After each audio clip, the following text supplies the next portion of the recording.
কুয়েতে থাকা হাজারো প্রবাসী বাংলাদেশের জন্য সুখবর নিয়ে এসেছে বিমান বাংলাদেশ এয়ারলাইন্স। নতুন পরিকল্পনা আর সুবিধা এবার প্রবাসীরা পাচ্ছেন দীর্ঘদিনের কাঙ্ক্ষিত স্বস্তির বার্তা। প্রবাসী সাংবাদিকদের সঙ্গে মতবিনিময়কালে এসব ঘোষণা দেন কুয়েতে বিমানের কান্ট্রি ম্যানেজার AKM ফরহাদ। তার প্রত্যাশা, বিমানের সর্বোচ্চ কর্তৃপক্ষের নির্দেশনায় নেওয়া নতুন উদ্যোগগুলোতে কুয়েত প্রবাসীদের ভ্রমণ হবে আরও সহজ, সাশ্রয়ী ও আরামদায়ক।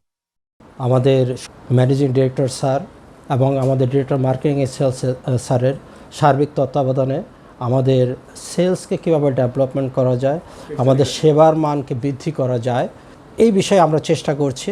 টিকিটের উচ্চ মূল্য নিয়ে প্রবাসীদের অভিযোগ সবসময়। বাজার পরিস্থিতি অনুযায়ী ভাড়া কমানো হয়েছে, যা অন্য এয়ারলাইন্সের চেয়ে সাশ্রয়ী। আমাদের প্রবাসী যোদ্ধাদের দাবি অনুসারে আমরা সেই ফেয়ারটা কম্পিটিটিভ মার্কেট প্রাইসে আমরা নিয়ে আসছি এবং সেটা এখন সব ক্যারিয়ার থেকে আমাদের কম আছে।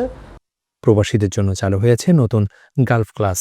এই গালফ ক্লাসে 20 কেজি চেক ব্যাগেজ হিসেবে পাবে এবং আদার ক্যারিয়ারের সাথে আমরা সামঞ্জস্য রেখে আমাদের সবচেয়ে লোয়েস্ট ফেয়ার হিসেবে গালফ ক্লাসকে আমরা সবার সাথে পরিচিত করতে পেরেছি। অতিরিক্ত ব্যাগেজও রয়েছে সাশ্রয়ী প্যাকেজ। প্যাসেঞ্জাররা যাতে এক্সট্রা ব্যাগেজ নিতে পারে সেজন্য অ্যাক্সেস ব্যাগেজ প্ল্যান আমরা দিয়েছি। 5 KG, 15 KG, 10 KG, 20 KG, 23 KG, 33 KG. অনুমোদনহীন এজেন্সির কারণে বিপাকে পড়েন অনেক প্রবাসী। টিকিট রিটার্ন বা রিফান্ডের ক্ষেত্রেও শিকার হন প্রতারণার। এমন বাস্তবতায় প্রবাসীদের পরামর্শ দেওয়া হয়েছে শুধু অনুমোদিত এজেন্সি থেকেই টিকিট কেনার। পাশাপাশি রিফান্ড ইস্যুতেও নেওয়া হয়েছে নতুন উদ্যোগ। প্রবাসী যোদ্ধাদের আমি আন্তরিকভাবে অনুরোধ করব, সবাই যেন অনুমোদিত ট্রাভেল এজেন্সি থেকে তারা টিকিট কেনে। আমরা কিছুদিন আগে কুয়েতের যত ট্রাভেল এজেন্সি আছে প্রত্যেককে নোটিফিকেশন দেওয়া হয়েছে যাতে কোনো travel agency without passenger notification এবং অ্যাপ্লিকেশন ছাড়া কোনো টিকিট রিফান্ড করতে পারবে না।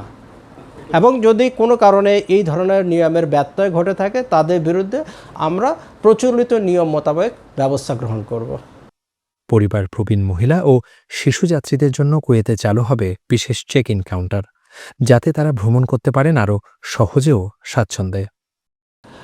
এয়ারপোর্টে ব্রিফিং কাউন্টারে আমরা ফ্যামিলিদের জন্য আলাদা ব্রিফিং কাউন্টার চালু করতেছি। লয়্যালটি ক্লাব যারা মেম্বার আছেন, আমাদের বয়স্ক হুইল চেয়ার যারা আছেন তাদের জন্য, বিজনেস ক্লাসের জন্য, সবার জন্য আলাদা কাউন্টার থাকবে। সেই কাউন্টারের মাধ্যমে আমাদের এখানে জিএসটির যে স্টাফ আছে তাদের গাইডেন্সের মাধ্যমে তাদেরকে আমরা উত্তরোত্তর সেবা দেওয়ার জন্য আমাদের সর্বাত্মক প্রচেষ্টা থাকবে। প্রায়শই দেখা যায় ওয়ান ওয়ে টিকিটের দাম দ্বিগুণ হয়ে যায়, যা কখনো রিটার্ন টিকিটের চেয়েও বেশি।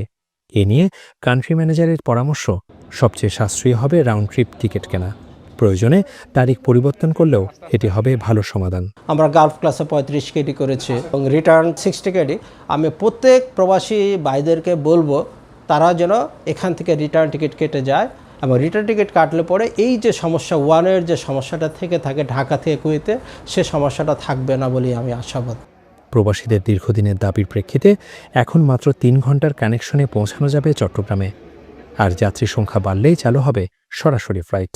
বিভিন্ন জায়গায় কথা বলছে, বিভিন্ন কমিউনিটিতে কথা বলেছি যে আপনাদের কী পরিমাণ প্যাসেঞ্জার সিলেট লেগে আছে কিংবা চিটং লেগে আছে, আমাদেরকে একটা ডেটা দিতে হবে।